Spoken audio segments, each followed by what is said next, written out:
Welcome back to New Money. This evening we're discussing with David Shapiro investments. If you'd like to email us, you can get my email on the screen. David, just a question. So if someone, is that the fact that AI, you've got a selected portfolio, I know you've always told me, you look at from the top down, where do I want to invest, up, then you decide on what you want to invest. Is it changing your look at at a general strong portfolio that you manage? Yes, all the time. You know, at the moment, it's the very rich businesses who offer cloud services, who offer the language to people like you and me at the moment, you know, where we can use these very powerful terms, very powerful technology in simple language. You know, you can ask it very simple questions. You can ask it to write an essay for you. You can ask it to write letters. I mean, I'm taking it down to the lowest denominator. There's enormous amount that you can do, which you know, younger people do, which programmers, which people who spend time learning. But it's going to change businesses, and already you will notice it in a lot of applications that you use. You know, you get your information a lot faster. You get it more specific to your needs. It knows exactly what you're doing. If I go onto Spotify, which is you know, the music streaming service, it knows exactly what I listen to, and it tells me, why don't you listen to these kind of things, you know? And it tailors my tastes. And once more, I'm explaining it in very basic, down-to-earth terms. But I mean, it makes a big difference for me, you know, to waste time going to look for music that I want to listen to. It knows exactly what I'm thinking. David, let's just talk about, we've spoken about technology. Yeah. But what other sectors do you think that one should be looking at? At the moment, it's difficult. And I mean that seriously, because I look all the time. And this will only come once we start to see economies improving. Remember, we're still in the post-COVID, the post-war type of scenario. Interest rates are still very high in the United States. And that's why President Trump keeps going at Powell, you know, to reduce rates, because once you start to reduce rates, not only will America save money on interest that it pays, but it also means more money in the wallet or in the back pocket of consumers who can spend more. So you start to see then economies improving and picking up. Even in South Africa, you know, a small interest rate cut means a lot of money for a lot of people, a lot more money. And that's when economies start to pick up. And then we can start to look at some of the consumer type businesses. Travel, luxury, you know, all of those businesses, the banks, because if growth is picking up, banks do more business. Companies want to borrow money in order to expand their business, so on. We're not there yet. This is still stagnant. This is still pedestrian. So the money market, the MasterCards, the Visas, the type of companies you're invested at over and above, because you're not 100% in technology. No. But those type of things, you're sticking to your thing. They're doing okay. Yeah. You know what I mean? They're doing well, but they will do better once economies start to pick up. We're still in a very low growth global economic environment. And that's why I say there are these two highways. The other highway is the AI highway, which saved us, you know, with the release of ChatGPT, which has released a whole new industry, which has given us incredible return. The top 10 companies in the United States are technology. Sorry, 9. Berkshire Hathaway messes it up. You know, is number 9. Number 10 is Taiwan Semiconductor. And then we get JP Morgan's and, you know, all the other businesses. David, when you come on the program, I very rarely get negative comments. Yeah. But when you come on the program, I always get a negative comment. You talk too much to David and you never answer any of the questions. So let me get to some of the emails so that I don't get the phone call today. Barry in Benoni says, I'm looking for income in South Africa. Please comment on property shares and government bonds. Obviously, Barry, you need to understand that it's taxable. You've got to know what your tax situation, because remember, income is taxable, and both government bonds and REIT income is taxable. So you've got to always weigh up the gross income versus the net income by taking off tax. But David? It's a very good question, but in the sense that I still like government bonds. I still like the returns. We discussed it earlier. You're still getting a very decent return of around about 9-10% on government bonds, and of course you always get the tax-free portion of that which you can invest in. But all those what's it? The tax incentive. The 34,500, yeah. So If you're over 65, 22,800 if you're under that's 65. property is looking interesting. I'm not a property man, but I watch the property market carefully, and it appears to be bottoming. And what we're seeing with the number of results that are coming out now, that things are starting to pick up. In other words, the rent revisions are starting to move up slightly. Vacancies are starting to reduce. That's mainly because probably new properties haven't been built. But if you've got a little bit of courage, I don't think you're going to do badly on property now at this point. Because on government bonds, if you buy, you get high rate interest rates. Yes. If rates come down, you'll get some capital appreciation on the bonds.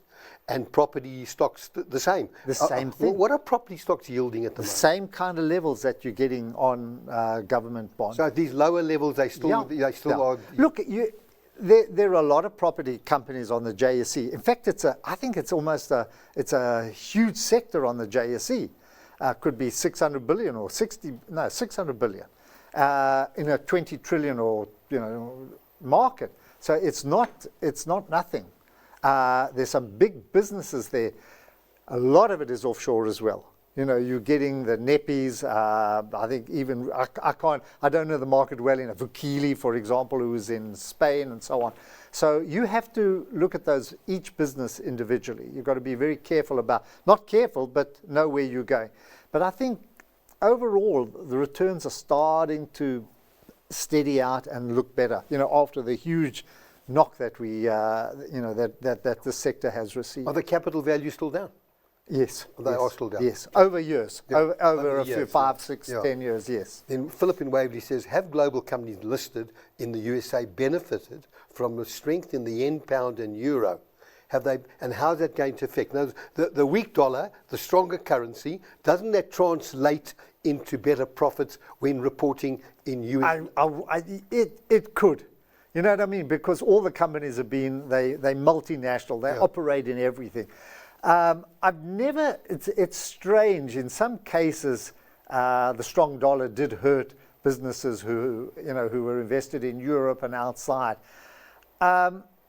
It's something I've got to look more carefully in, and I never hear comment around that. But I come back to the point is that the US seems to be very focused on the US. You know what I mean? It doesn't really bother about those kind of things, even though, of course, the treasurers in each one of those businesses pays a lot of attention to that. And Bryan, there've been big moves.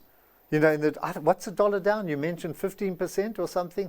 I don't know, against the euro. The euro, as far as I know, was 107, 108 for most the euro 116. down about 9 to 10%. The pound is 134, 135. I'm going to age us. Yes.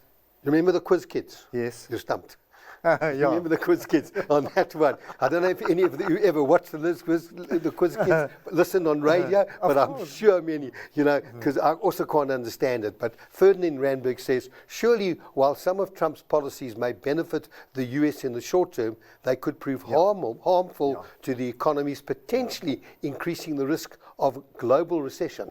Where's the big R now in this whole context? The market is saying it's not going to happen, but you can't ignore it. And even if we look at the tariffs with Europe, whether they're 20, 25, 15, whatever it is, of course it's going to have an impact on those economies. It's also going to have impact on the American consumer and American businesses, because they pay it. The copper, to put 50% on copper, you're killing American business, because copper goes into virtually every industry, and they're expanding the whole the power grid for AI. So those companies who are involved in that are going to pay more for copper. So all of it is insane. And that's why I'm saying we can't see our way through it. But the market's saying, don't panic. It's not going to happen. That's not the right answer. That's not a quiz kid answer. Laura in Durban says, I'm 38 years old and already have some funds offshore. Is this a good time to increase my offshore exposure? Would it make sense to sell my local portfolio and move more funds abroad? I'm focused on long-term growth over the next 5 to 10 years. Laura, just a point, depends on your portfolio, because some stocks have done exceptionally well. Yes. But as a general industrial, that type of thing, Dave? I'm the wrong person to talk to because I tend to focus very, very narrowly.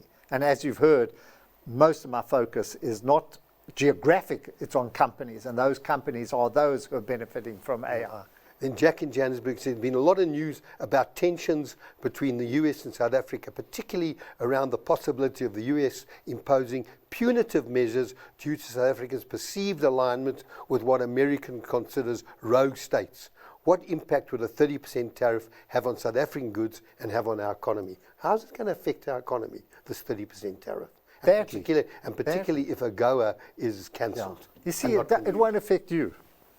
But how can you say if one small farmer in the Cape who sends his goods or product to America, yeah, he'll be out of business. So we don't see it. There's a danger of unemployment, of course, because every farm employs thousands of people. So while we don't see it in the big picture, there are little businesses that will be hurt quite dramatically, and it will have some impact. You know, it might not hurt our big businesses and that, you know, the retailers or so on. But certainly, if you're a small manufacturer who's relied, and you saw Mercedes holding back on exporting the Mercedes to America because of tariffs and that. So, yeah, there are going to be a lot of pockets of business that hurt, and accumulated, it's going to hurt us. They might not be listed businesses because there are not many, you know, co-ops that are listed, farming co-ops and that. But it is going to have an impact. It's something we can or should avoid. Well, my advice is that during periods of volatility, such as around Liberation Day and market weakness, it's important not to panic or make emotional decisions. I cannot recall a year without such fluctuations. The shrewd investor who remains committed during these times can attest to the excellent long-term performance of their portfolio. Since institutions typically send money or quarterly statements, it's natural to focus on short-term value changes. However, for those who have the discipline to avoid constantly checking these values during market downturns, I promise you'll feel much more comfortable than if you compare month-to-month fluctuations. What truly matters is ensuring that your long-term investment strategy is well suited to your personal goals and requirements. David, always good to have you on the program. Thanks for joining me this evening. It's important to note that our program is to provide information and should not be construed as advice. Next week's program, we're dealing with estate duty and estate planning, and if you need to get hold of me, my details will appear on the screen. I'd like to thank you for watching, and good night.